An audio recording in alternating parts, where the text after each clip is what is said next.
Pambirang teleserye talaga. Sabi nga nila, pag marami na nagagalit sa'yo pag kontrabida ka, ibig sabihin effective ka. Matagal na rin kita tinitiis, demonyo ka! Bata ka pa lang, gusto na kita patayin! Dahil alam kong lalaki ka masama! Hindi ko kailangan baril ko! Para patayin ka! Mas pinili na sumama sa lalaki kung baboy sa kanya! Kaya! Kapag binota niyo tong demonyong to at nanalo na to po sa pwesto, walang gagawing matino yan. Sisirain niyang buong Manila. Katulad ng pagsira niya sa pamilya ko.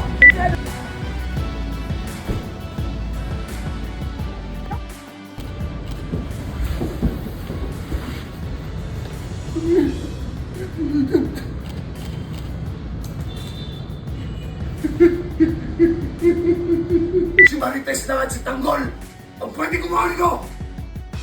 Wala silang karapatan para pakialaman ang anak ko! Anak ko na si David!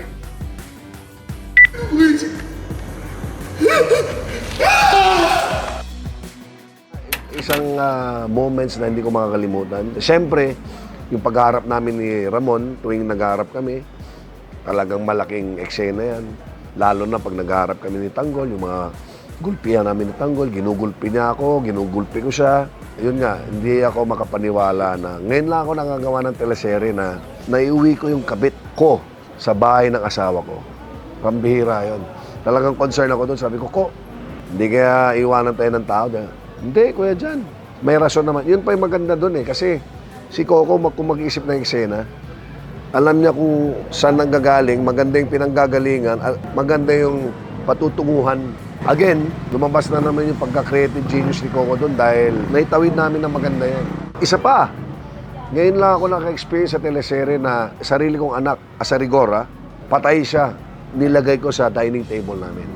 Pambihirang eksena yon. Kung maalala niyo yun si David. Ang dami kong eksena dito sa Batang Quiapo na hindi ko nagawa sa ibang teleserye. Pambihirang teleserye talaga.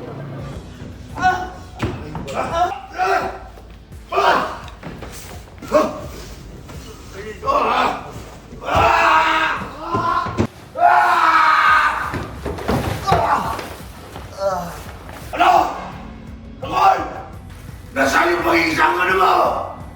Ilabas mo! Ilabas mo! It's for the people to say, no? Sa tingin ko naman, sa mga nababasa ko, medyo nagampanan ko naman. Sabi nga nila, pag marami na nagagalit sa'yo pag kontrabida ka, ibig sabihin effective ka. All I can say is that I gave it my all. I think I did my best. Yun lang naman importante sa akin. Sa aming mga artista, as long as you give your all, you give your best, that's it. Sa prod, oh my God, I cannot be more proud. Pambihirang tao kayo. Sobrang ang gagaling nyo. From our directors, Direk Malu, Direk Darnel, Direk Richard, ang gagaling nyo mag-mount ng mga eksena. Katrabaho ko itong mga to for the longest time, but grabe yung evolution ng tatlong director na to. Lalo pa silang gumaling talaga. Sa staff, oh my gosh, wala na akong nakatrabahong staff kasing professional nyo, kasing sipag nyo. Grabe, as in talagang dito ko na-experience na isang tono lang kayo talaga. Isang tono lang kayo talaga. Walang ibang, kumbaga, nawawala sa tono. So for that, congratulations. Team CCM Productions at, more power. And I love each and every one of you. I love you guys. Maraming salamat sa pag-aalaga sa amin. Ko, alam mo kung gaano ka kamali, Kuya Jan. From the bottom of my heart, sa kaibuturan na aking puso, gusto ko lang magpasalamat sa iyo. Ulit, sa tiwala na binigay mo sa akin, sa paniniwala mo sa akin. Maraming salamat sa pagkakataon na gumanap bilang Rigor de Magiba. Mahal na mahal kita. Maraming salamat. Ano ba nangyayari sa'yo? Ayan, Miss. Hindi mo ko. Good ka. 3 years pa kami. Gusto nga po sana sa mga itang kinakanin. Lalabas si Erika. Maingit ka!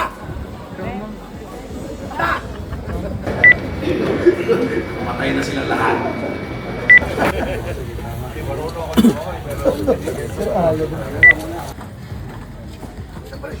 Cut po, cut. Sila Sir John, ito na. Palapit pa, diba? One.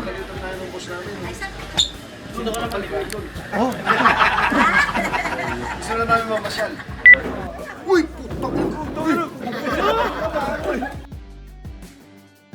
Sa mga kapamilya, sa mga kabatang Quiapo, mula nga sa umpisa ng Batang Quiapo hanggang sa pagtatapos ng Batang Quiapo, maraming salamat po. Naway napasaya namin kayo, naway naibsan namin ang mga kalungkutan nyo sa araw-araw kahit pansamantala. At maraming salamat na ginawa nyo kami parte sa inyong kapagkainan, lalong-lalo na sa hapunan. Dahil po sa inyo, lalo pa po namin ginalingan ang aming trabaho. Walang katumbas ang pagod, dugot pawis, kumbaga lahat ng luha namin dahil alam namin sinuportahan nyo kami at tumangkilik po kayo sa amin.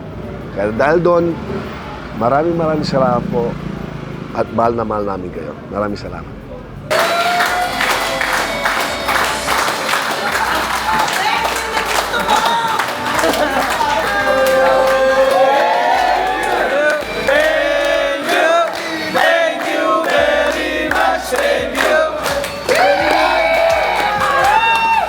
Graduate ako ng Batang Quiapo!